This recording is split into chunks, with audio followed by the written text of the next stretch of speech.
మా latest videos కోసం మా ఈ తెలుగు న్యూస్ ఛానల్ సబ్స్క్రైబ్ చేసి గంట సింబల్ యాక్టివేట్ చేసుకోండి. 2025 ఫిబ్రవరి 4వ తేదీన రథసప్తమి రాబోతుంది. ఇది ఎంతో పరమ పవిత్రమైన రోజు. ఇది సూర్యగ్రహణంతో సమానమైన రోజు, సూర్యుడు పుట్టినరోజు.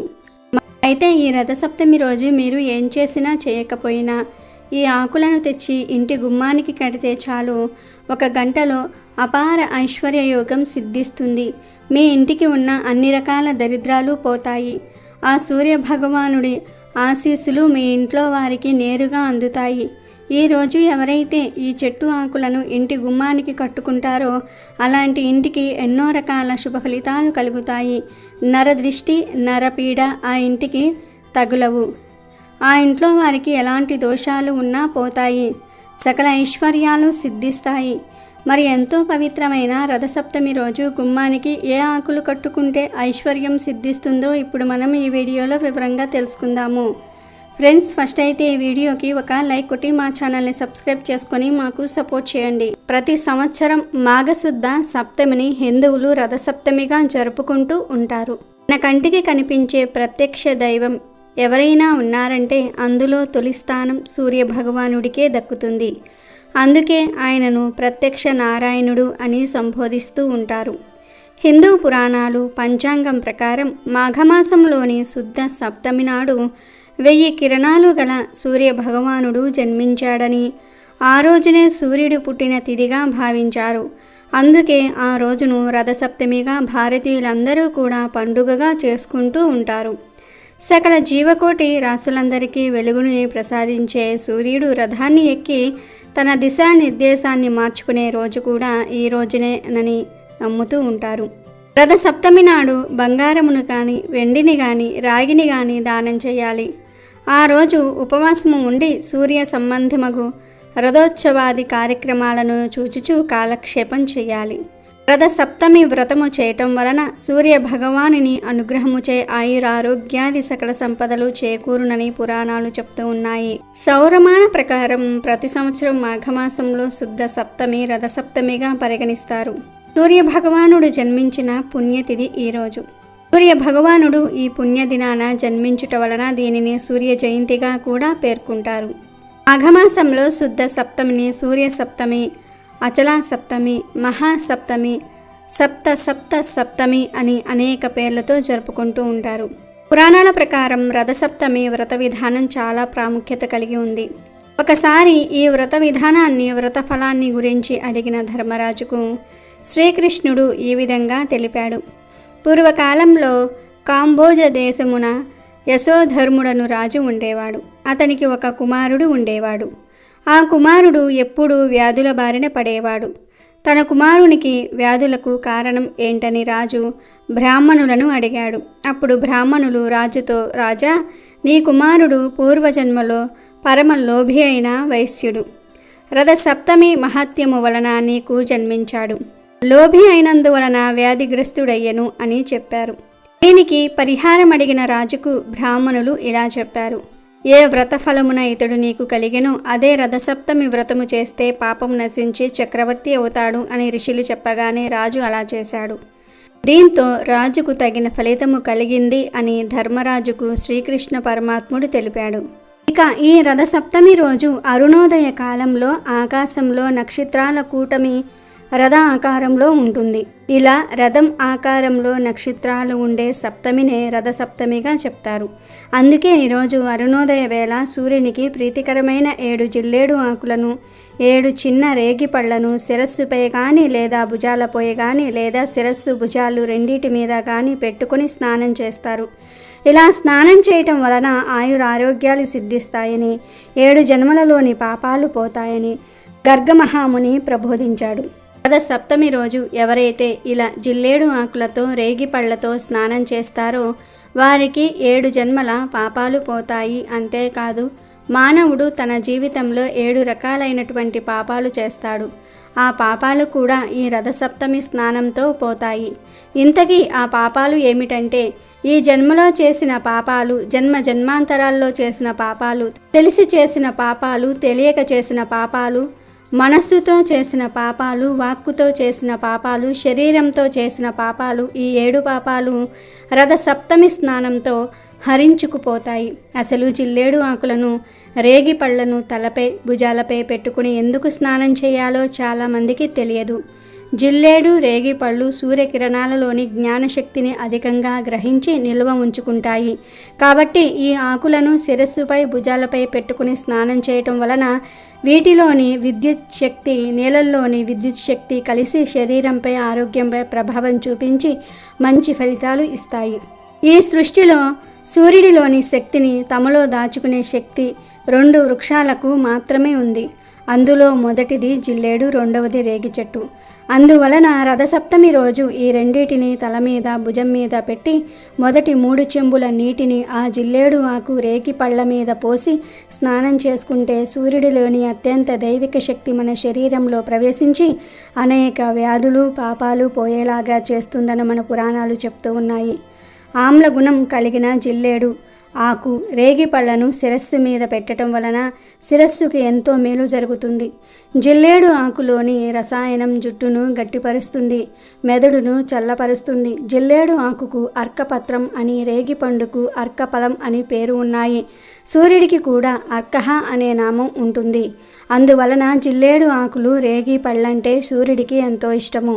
7 జిల్లేడు ఆకులు సూర్యుడి రథానికి ఉన్న 7 రథాలుగా మాత్రమే కాక 7 జన్మలలో చేసిన పాపములను, 7 రకాలైన వ్యాధులను నశింపచేస్తాయి. ఈ ఆకులను నెత్తి మీద పెట్టుకుని స్నానం చేయటం వలన ఈ ఆకులలో నిల్వ చేయబడిన శక్తి శిరోభాగంలోని సహస్రాన్ని ఉద్దీపనం చేసి అక్కడ నాడులను ఉత్తేజపరుస్తుంది. దీని వలన మానసిక దృఢత్వము, జ్ఞాపక శక్తి పెరుగుతాయి. రథసప్తమి రోజు ఇలా స్నానం చేయడానికి ఒక ముఖ్యమైన కారణం కూడా ఉంది. అది ఏమిటి అంటే శిశిర ఋతువులో రథసప్తమి పర్వదినం వస్తుంది. శిశిర ఋతువుకు ముందు ఉండే హేమంత ఋతువులో చలి తీవ్రత ఎక్కువగా ఉంటుంది. శిశిర ఋతువులో రథసప్తమి నుండి సూర్యుని తాపం పెరగటం వల్ల వాతావరణంలో అనేక మార్పులు సంభవిస్తాయి. అందువల్ల వాతావరణంలో వచ్చే మార్పులను మన శరీరం తట్టుకోవడానికి జిల్లేడు ఆకులతో స్నానం చేయాలని మన పెద్దలు చెప్పారు. ఈ విధంగా చేయటం వలన జిల్లేడు ఆకుల్లో ఉండే ఔషధ గుణాలు మన శరీరానికి తాకి ఎటువంటి చర్మ వ్యాధులు, అనారోగ్యాలు రాకుండా కాపాడుతుందని మన పూర్వీకులు చెప్పారు. ఇదే విషయాన్ని మన ఆధునిక శాస్త్రజ్ఞులు కూడా నిర్ధారణ చేశారు. రథసప్తమి రోజు ఉదయం అరుణోదయ వేళ ఇప్పుడు మనం చెప్పుకున్న విధంగా 7 జిల్లేడు ఆకులు, 7 రేగి పళ్ళను శిరస్సు మీద, భుజాల మీద పెట్టుకుని స్నానం చేయండి. కుదరని వారు కేవలం శిరస్సు మీద పెట్టుకుని స్నానం చేస్తే చాలు, పూర్తి ఫలితం కలుగుతుంది. 7 ఆకులు, 7 పళ్ళు దొరకని వారు కనీసం 1 జిల్లేడు ఆకు, 1 రేగి పండును అయినా శిరస్సు మీద పెట్టుకుని స్నానం చేయండి. అలా స్నానం చేసేటప్పుడు యద్య జన్మ కృతం పాపం మాయా జన్మస్సు సప్తమ తన్మే రోగంచ శోకంచ మాంకరీ హంతు సప్తమి అనే శ్లోకం చదవాలి. ఇలా చదివితే 7 జన్మలలోని రోగాలు, శోకాలు తొలగిపోతాయి. ఇక ఎంతో శక్తివంతమైన పవిత్రమైన రథసప్తమి రోజు రావి ఆకులను గుమ్మాలకు తోరణాలుగా కట్టుకోవాలి. ఈరోజు రావి చెట్టు దగ్గరకు వెళ్ళి 11 లేదా 21 రావి ఆకులను తెచ్చుకొని ఆ ఆకులతో తోరణం చేసి కట్టుకుంటే ఇంట్లో వారికి సకల శుభాలు కలిగేలాగా సూర్య భగవానుడు దీవిస్తాడు.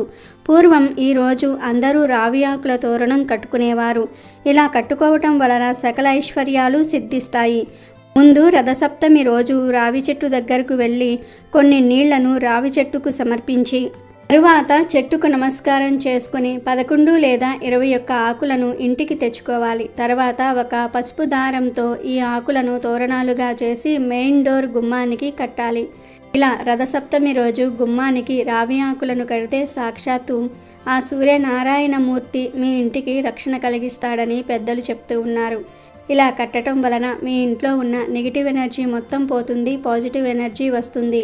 ఇంట్లోని బాధలు, ఆర్థిక సమస్యలు, దుఃఖం, కష్టాలు, వాస్తుదోషాలు, అనారోగ్య సమస్యలు కూడా పోతాయి. అంతటి శక్తి ఈ రావి ఆకులకు ఉంటుంది. ఈరోజు ఇలా చేస్తే మీ ఇల్లు సిరి సంపదలతో తులతూగుతుంది. ఎందుకంటే రావి చెట్టు ఆకుల నుండి ప్రాణవాయువు అధికంగా విడుదల అవుతుంది. ఈ ఆకులు విషగాలులను, కాలుష్యపూరితమైన గాలులను శుద్ధి చేసి స్వచ్ఛమైన గాలిని మనకు అందిస్తాయి. రథ సప్తమి రోజు రావి ఆకులను గుమ్మానికి కట్టుకోవటం వలన సూర్యనారాయణమూర్తి ఎంతో సంతోషించి సిరి సంపదలను సుఖ సంతోషాలను కలిగిస్తాడు. అన్ని వృక్షాలలోకెల్లా రావి చెట్టు పరమ పవిత్రమైనదని శ్రీమద్ భాగవతంలో శ్రీకృష్ణ భగవానుడు చెప్పాడు. రావి చెట్టును విష్ణువు నివాసంగా పరిగణిస్తారు. స్వర్ధ వృక్షంగా ప్రసిద్ధికెక్కిన ఈ రావి చెట్టు కింద పరమ భక్తులైన హిందువులు తమ ప్రాణాలను సైతం వదిలిపెట్టడానికి ఇష్టపడుతూ ఉంటారు. సాక్షాత్తు విష్ణుమూర్తి ప్రతిరూపమే రావి చెట్టు అని విశ్వసిస్తూ ఉంటారు. రావి చెట్టును పూజించడం వల్ల శనీశ్వరుని బాధలు తొలగిపోతాయి. ఈ చెట్టులో ఎన్నో ఔషధ గుణాలు ఉన్నాయి. ఈ చెట్టు యొక్క బెరడు ఆకులు ఎన్నో వ్యాధుల నివారణకు ఉపయోగపడతాయని ఆయుర్వేద నిపుణులు చెప్తూ ఉన్నారు. రావి చెట్టును పూజించటం హిందూ మతంలో చాలా ముఖ్యమైన ఆచారం. దాదాపుగా ప్రతి దేవాలయంలోనూ రావి చెట్టు ఉంటుంది. రావి చెట్టును భగవత్ స్వరూపంగా హిందువులు భావిస్తారు. కాబట్టి అందరూ కూడా రథసప్తమి రోజు ఈ రావి ఆకులను గుమ్మానికి కట్టి శుభ ఫలితాలను పొంది సంతోషంగా జీవించండి. చీకట్లను తొలగించి సమస్త లోకాలకు వెలుగులు పంచేవాడు సూర్య భగవానుడు. ఉదయం బ్రహ్మదేవుడిగా, మధ్యాహ్నం పరమేశ్వరుడిగా, సాయంకాలం విష్ణువుగా త్రిమూర్తాత్మకుడై తెల్లటి 7 గుర్రాల రథంపై శ్వేత పద్మాన్ని ధరించి దర్శనమిచ్చే భగవానుడు సూర్యుడు. అతిథి కశ్యపుల సంతానంగా మాఘమాసంలో శుక్లపక్ష సప్తమిని సూర్యుడు అవతరించిన రోజుగా సూర్య జయంతిగా జరుపుకుంటూ ఉంటారు. దానినే రథసప్తమి అంటారు. ఆ రోజున సూర్యుని ఆరాధిస్తూ ఉంటారు. ఆ పుణ్య రోజున ఆకాశం మొత్తం రథాకారంలో కనిపిస్తుంది అని ప్రతీతి. ఆదిత్య భగవానుడు దక్షిణాయనం నుండి ఉత్తరాయణ మార్గానికి రథాన్ని మళ్లించటం ఈరోజు విశేషం. సూర్యుడు అనంతమైన లోకానికి అధిపతి, విశ్వానికి చైతన్యాన్ని ప్రసాదించేవాడు. సూర్య భగవానుని ప్రేరణతోనే సమస్త భువనాలు పగటి వేళ క్రియాశీలంగాను, రాత్రి వేళల్లో నిద్ర సూక్తంగానూ ఉంటాయి. మన సనాతన ధర్మం సూర్యుని శక్తి కేంద్రంగా ప్రపంచాన్ని రూపొందించిన వాణిగా, జీవనానికి ఆధారభూతుడుగా, కర్మసాక్షిగా, జగచ్చక్షువుగా, భౌతిక ఆధ్యాత్మిక సౌభాగ్యాన్నిచ్చేవానిగా భావించింది. సూర్యమండలాన్ని జ్ఞానమండలంగా ఆరాధించింది. తన కిరణాలతో భౌతిక అంధకారాన్ని, అచేతనంలోని అజ్ఞానాన్ని పారద్రోలేవానిగా, వ్యాధులను దూరం చేసేవానిగా, సంతోషమైన మనసును, స్పష్టమైన చూపును, వృద్ధాప్యంలోనూ ఆరోగ్యాన్ని ప్రసాదించేవానిగా భావించి ఉపాసించింది. సప్తస్వాలను 7 వారాలుగా ఏకచక్రాన్ని కాలచక్రంగా చెప్తారు. రథ సప్తమి పూజ ఎలా చేయాలో తెలుసుకుందాం. రథ సప్తమి రోజు సూర్యుడు ఉత్తర అభిముఖంగా తిరుగుతూ ఉంటాడు. సప్తమి నాడు ప్రయాణం మొదలుపెట్టి ఉత్తరం వైపు తిరిగిపోతాడు. రథ సప్తమిని సూర్యుడు పుట్టినరోజుగా చెప్తారు. ఖగోళ శాస్త్ర రీత్యా ఈరోజు నక్షత్రాలు రథం ఆకారంలో ఏర్పడతాయి. అందుకే దీనికి రథసప్తమి అనే పేరు వచ్చింది. సూర్యుడు పూర్తిగా ఉత్తరం వైపు ఈరోజు ప్రయాణం మొదలు పెడతాడు. ఈరోజు ఆయన జన్మదినం కాబట్టి సూర్య ఆరాధన చేసి పాయసాన్నం వండి నివేదన చేయాలి. ఈ రోజున రథాలను ఊరేగిస్తారు. సూర్యుడికి ఎంతో ఇష్టమైన ఈరోజు ప్రధానంగా పాయసన్నాన్ని వండి నివేదన చేయాలి. ఈరోజు తలస్నానం చేయడానికి జిల్లేడు ఆకులను, రేగి ఆకులను, రేగి పళ్లను వాడాలి. జిల్లేడు ఆకులను అర్ఘపత్రం అని అంటారు. అర్ఘ అనే పదానికి సూర్యుడు అనే మరొక అర్థం కూడా వస్తుంది. సౌర సంబంధమైన ఆకుగా జిల్లేడు ఆకును చెప్తూ ఉంటారు. తరువాత రేగిని కూడా సౌర సంబంధమైన చెట్టుగా చెప్తారు. ఈ 2 చెట్ల ఆకులను అంటే 7 జిల్లేడు ఆకులను, 7 రేగి ఆకులను భుజాల మీద పెట్టుకొని వేడి నీటితో ఈరోజు స్నానం చేస్తే శరీరానికి కావలసిన ఔషధ గుణాలు లభిస్తాయి. దీనినే రథసప్తమి స్నానం అంటారు. అలాగే రథసప్తమికి చిక్కుడుకాయలతో రథం తయారు చేస్తారు. 7 చిక్కుడుకాయలతో, చీపురు పుల్లలతో రథం చేస్తారు. ఈ రథం మీదకు సూర్యుడిని పిలుస్తూ ఉంటారు. చిక్కుడు ఆకుల్లోనే ప్రసాదం పెట్టి నివేదన చేస్తారు. చిక్కుడు ఆకుల్లోనే ప్రసాదం తింటారు. పూర్వం రోజుల్లో అయితే చిక్కుడు పాదు కిందే సూర్యకిరణాలు పడే చోట పొయ్యి పెట్టుకొని ప్రసాదం చేసేవారు. ఈ అవకాశం ఉంటే చేసుకోవచ్చు, లేదంటే సూర్యకిరణాలు పడే చోట చేసుకున్నా మంచిదే. ఏదీ కుదరకపోతే ఇంట్లో స్టవ్ మీద చేసుకున్నా సరిపోతుంది.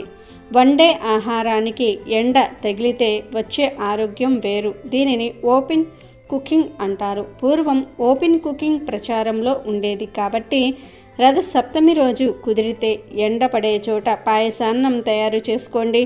అప్పుడు ఆ పాయసం మరింత అమృతతుల్యం అవుతుంది.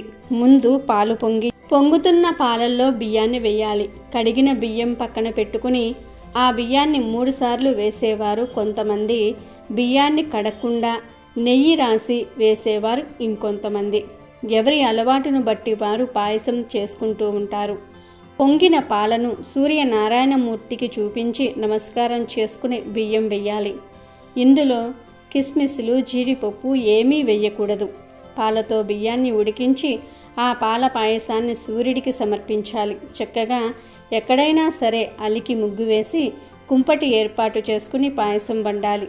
పక్కనే పద్మాల ముగ్గు వేసి చిక్కుడుకాయ రథం ఉంచి అందులోనికి సూర్యనారాయణమూర్తిని ఆవాహన చేసి ప్రసాదాన్ని పెట్టాలి. అయితే ఉడికే పాయసంలో కొన్ని ప్రాంతాల వారు చిక్కుడు గింజలు వేస్తారు.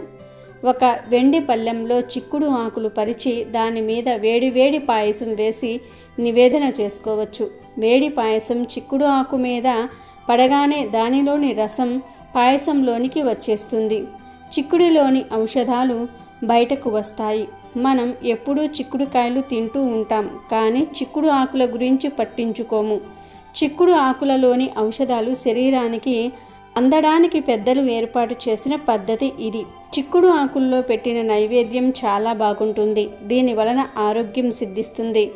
జీవితానికి నియమబద్ధమైన జీవన విధానం అలవాటు అవుతుంది. ఇంట్లో ఆనవాయితీ లేకపోయినా రథసప్తమి పూజ ఎవరైనా సరే చేసుకోవచ్చు. చాలామంది ఆనవాయితీ ఉంటేనే చేసుకోవాలా అని అనుకుంటూ ఉంటారు. కాకపోతే పూజ అనేది ఎవరైనా సరే చేసుకోవచ్చు. రథసప్తమి రోజు మీకు ఉన్న సమస్యలను బట్టి గోవుకు ప్రత్యేకమైన ఆహార పదార్థాలను తినిపిస్తే ప్రత్యేక ఫలితాలు కలుగుతాయని శాస్త్ర పండితులు చెప్తూ ఉన్నారు. గోవుకు నానబెట్టిన గోధుమలు తినిపిస్తే ఆ సూర్యభగవానుడి ఆశీర్వాదం సులభంగా కలుగుతుంది. గోధుమలు అంటే సూర్యభగవానుడికి ఎంత ఇష్టం గనుక గోధుమలను నానబెట్టి ఆ గోధుమలలో బెల్లం కలిపి ఆవుకు తినిపిస్తే మీకు జీవితంలో తిరుగుండదు. గోవు కళ్ళల్లో సూర్యుడి నివాసం ఉంటాడు కనుక రథసప్తమి రోజు గోవుకు గోధుమలు తినిపిస్తే 7 జన్మల దరిద్రం పోతుంది. అంతులేని ఐశ్వర్యాన్ని ఆ సూర్యభగవానుడు ప్రసాదిస్తాడు. అలాగే రథసప్తమి రోజు ఆవుకు రొట్టెల బెల్లం కలిపి తినిపిస్తే వృత్తి వ్యాపారాల్లో చేసే ఉద్యోగాల్లో మంచి పురోభివృద్ధి కలుగుతుంది. రథసప్తమి రోజు గోమాత కనిపిస్తే ఆ గోమాతకు నానబెట్టిన శనగలను తినిపిస్తే ఆధ్యాత్మిక చింతన లభిస్తుంది. సన్మార్గంలో నడవవచ్చు. దైవ చింతన పెరుగుతుంది. వివాహం కాని వారు ఈరోజు గోమాతకు టమాటాలను పెట్టాలి. మీకు ఎవరైనా శత్రువులు ఉంటే ఈరోజు గోమాతకు దోసకాయలను పెట్టాల్సి ఉంటుంది. దీంతో శత్రు నివారణ జరుగుతుంది. రథసప్తమి రోజు గోమాతలకు బెండకాయలను తినిపిస్తే మనోధైర్యం పెరుగుతుంది. ఏ పని చేయడానికైనా కావలసినంత ధైర్యం వస్తుంది. బాగా అప్పులు ఉన్నవారు నానబెట్టిన కందులను గోమాతకు తినిపించాలి. దీంతో రుణ విముక్తి చెందుతారు. కనుక రథసప్తమి రోజు లేదా రథసప్తమి లోపు మీరు కూడా గోవుకు ఈ ఆహారాలు పెట్టి శుభ ఫలితాలను పొందండి. రథసప్తమి రోజు గోధుమల దీపాన్ని వెలిగిస్తే అష్టదరిద్రాలు తొలగి అష్టైశ్వర్యాలు కలుగుతాయి. గోధుమలంటే సూర్యుడికి చాలా ఇష్టం కాబట్టి సూర్య జయంతి రోజు గోధుమల దీపం పెట్టాలి. మరి ఆ గోధుమల దీపం ఎలా పెట్టాలంటే స్నానం చేశాక ఒక పీట మీద చక్కగా పసుపు రాసి కుంకుమ బొట్లు పెట్టి గంధం బొట్లు పెట్టి ఆ పీట మీద గుప్పిడు గోధుమలు పొయ్యాలి. ఆ గోధుమల మీద 2 మట్టి ప్రమిదలు ఒకదానిలో ఒకటి ఉంచి ఆ మట్టి ప్రమిదలో నువ్వుల నూనె పోసి 12 వత్తులు వేసి దీపాన్ని వెలిగించుకోవాలి. 12 అంటే ద్వాదశ ఆదిత్యులకు సంకేతం. 12 రూపాలలో సూర్యుడు ప్రకాశిస్తూ ఉంటాడని పురాణాల్లో చెప్పారు. సూర్యుడికి 12 పేర్లు ఉన్నాయి. అందుకే 12 వత్తులు వేసి దీపాన్ని వెలిగించాలి. ఇలా పీటను చక్కగా అలంకరించి గోధుమలు పోసి ఆ గోధుమల మీద ప్రమిదలు ఉంచి నువ్వుల నూనె పోసి 12 వత్తులు వేసి గోధుమల దీపాన్ని వెలిగించినట్లయితే అష్టదరిద్రాలు తొలగిపోయి అష్టైశ్వర్యాలను సిద్ధింపచేసుకోవచ్చు. అలాగే రథసప్తమి సందర్భంగా 2 వస్తువులు దానం చేస్తే నవగ్రహ దోషాలన్నీ కూడా తొలగిపోతాయి. నవగ్రహాల అనుగ్రహం సులభంగా కలుగుతుంది. ఆ 2 వస్తువులు ఏమిటంటే మొదటిది గొడుగు, రెండవది పాదరక్షకులు అంటే చెప్పులు, గొడుగు. ఈ రెండు దానం చేస్తే మంచిది. ఈ రెండు దానం చేయలేని వారు వీటిల్లో ఒక్కదాన్ని అయినా సరే దానం చేశారంటే విశేషంగా అదృష్టం కలిసి వస్తుంది. దగ్గరలో నది ఉన్నవారు ఎవరైనా సరే రథసప్తమి సందర్భంగా ప్రమిదలో దీపాన్ని వెలిగించి ఉదయం పూట ఆ దీపాన్ని తల మీద ఉంచుకొని నదికి వెళ్ళి ఆ నదిలో దీపాన్ని విడిచిపెట్టేయండి. మీ ఇంట్లో సభ్యులందరికీ కూడా జాతక దోషాలు తొలగిపోతాయి.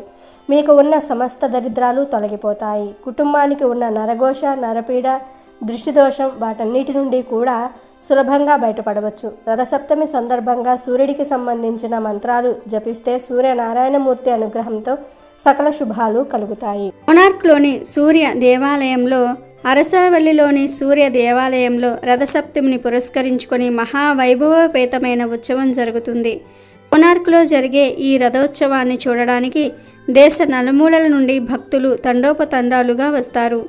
ప్రతిరోజు సూర్య నమస్కారాలు చేయటం మంచిది.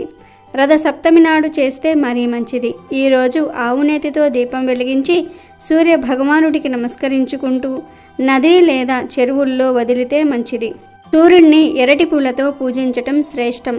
రవితేజునికి రేగిపళ్ళు ఇష్టం కనుక ఈరోజు రేగిపళ్లను పరమాన్నాన్ని ఆతిథ్యునికి నైవేద్యంగా సమర్పించాలి. ఇతర మాసంలోని సప్తమి తిథుల కన్నా మాఘమాసంలోని సప్తమి తిథి చాలా విశిష్టమైనది. ఎందుకంటే స్వామివారి నిజరూప దర్శనం కలిగేది రథసప్తమి రోజే. మనం ప్రత్యక్ష దైవంగా సూర్యుని ఆరాధిస్తాం. నిత్య దేవతారాధనలో సూర్యోపాసన, సూర్య ఆరాధన ఎంతో ప్రాచీనమైనది. భగవంతుని కార్యాలైన సృష్టి, స్థితి మరియు లయలలో స్థితికి ప్రధానమైనటువంటి సూర్యుడు ప్రత్యక్షంగా పూజలందుకుంటున్నాడు. సూర్యుడు వర్షాన్నిస్తాడు, శరీరానికి కాంతినిస్తాడు, ప్రపంచాన్ని చూడగల కంటికి వెలుగునిచ్చి అన్నిటినీ చూసే శక్తినిస్తాడు. ఎండ ద్వారా తడిని పోగొట్టి అక్కడ పుట్టే వివిధ క్రిమికీటకాల ద్వారా వ్యాధులు రానికుండా రక్షిస్తాడు. సూర్యుడు ఆరోగ్య ప్రదాత. ఆర్జమిస్తే చాలు అష్ట ఐశ్వర్యాలను ప్రసాదిస్తాడు. ఉత్తరాయణ పుణ్యకాలంలో సూర్యుని గమనం దక్షిణ దిశము నుండి ఇతర దిశకు మారే పర్వదినమే రథసప్తమి. రథసప్తమి నాటి బ్రహ్మ ముహూర్తంలో ప్రముఖ నక్షత్రాలన్నీ రథాకారంలో అమరి ఉండి సూర్య రథాన్ని తలపిస్తాయని ప్రతీతి. ఈ రోజు నుండి సూర్యుడికి భూమి దగ్గరవటం ప్రారంభిస్తుంది. భానుడి శక్తి భూమికి పుష్కలంగా లభించటం మొదలవుతుంది. సూర్య ఆరాధన వలన విజ్ఞానము, సద్గుణం, వర్చస్సు, మనోబలం, ఆయుష్, దానం, సత్సంతానం, శారీరక బలం కలగటమే కాక సర్వ పాపాలు తొలగిపోతాయి. వాత, పిత్త, క్షయ, కుష్టి వంటి వ్యాధులకు సైతం విముక్తి లభిస్తుందని వేదోక్తి. వీడియో నచ్చితే లైక్ చేయండి, షేర్ చేయండి, బట్ సబ్స్క్రైబ్ చేసుకోవడం మర్చిపోవద్దు.